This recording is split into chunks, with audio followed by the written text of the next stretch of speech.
space between the boundary line and outside the court.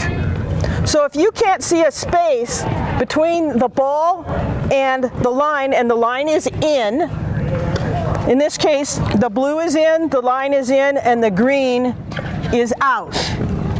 So if you're right on top of the ball, you have a terrible angle to see if there was a space between the line and the ball. Let's set up another shot so we can get a picture of the ball on the line, and then we can clarify this visually. Let's do that. All right. Okay, so for example, if the ball hits right here and you're standing over the top of it, you may not see a space between the ball and the line. Right.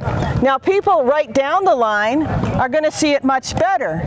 Hence, that's why when there's line judges involved, they're sitting right on the line. However, if you have a partner that's in the court a ways, they can clearly see a space between the ball and the line. Right. So you are going for the ball to try to hit it. Concentrate on hitting the ball.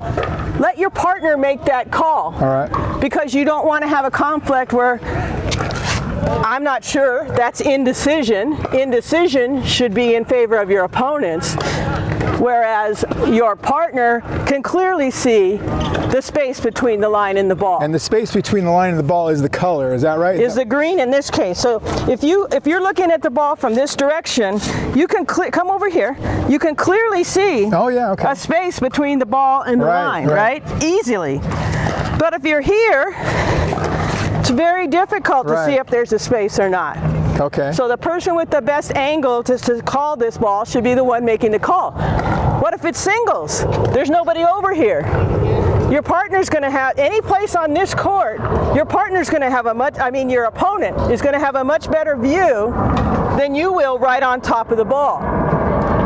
So anytime it's close, remember, you should be calling it in favor of your opponent, and you'll see that in pro matches, over and over you'll be watching, you'll think, oh, that ball was out. Why are they playing it? Because most of the pros are really good sports. They want to win by their skill and not be tempted to make a questionable call, because no one wants to be known as that guy.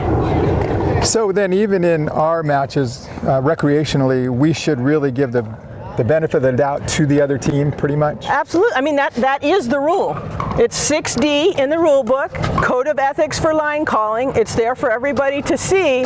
When in doubt, if you can't make it with 100% certainty, it should be in favor of your opponent, or at least ask them what they saw. So let me ask one last question about this line call. Can you put the ball on where a line judge would say it's in?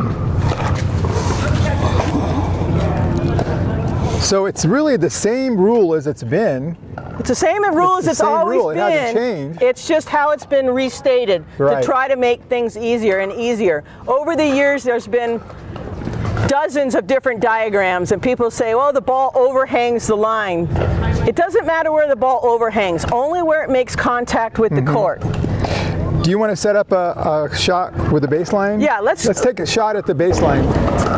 Okay, so in the situation when you're making a line call near the baseline, and we're going to use this as our baseline today. So John's going to be acting as our receiver. The serve comes over the net, and John is concentrating on hitting the ball back. So in this situation, the ball is between the line and John. So there's no way he can see if there's a space between the ball and the line. However, his opponent, who's on the other side, should be looking backwards and making that call for the receiver, so the receiver can concentrate on returning the serve. From this position, the receiver's partner can clearly see a space between the ball and the line and should be making that out call. There's no way that John can make that call from his position because he can't see that space. I would definitely be calling that in from where I'm standing. Exactly. Right? So if your partner doesn't make that call, they're looking this direction and not watching it, you would have to play that as in. So there's often going to be times where the ball is out, but it's your responsibility to call it in because the rule says you're supposed to be able to see a space between the ball and the line. The ball's between you, there's no way you could see that space. John, come over here and see if you can see that space now.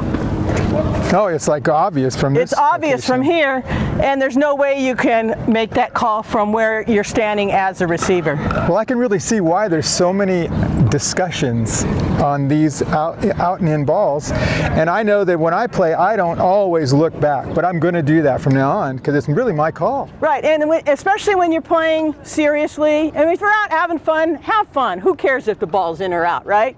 But if you're in a tournament or you're getting serious about your play, have a discussion with your partner and remind them when the serve is coming to us, you need to be looking to make the call because I need to be watching the ball to hit it back. So just remind each other what your responsibilities are out there as far as line calling. Okay.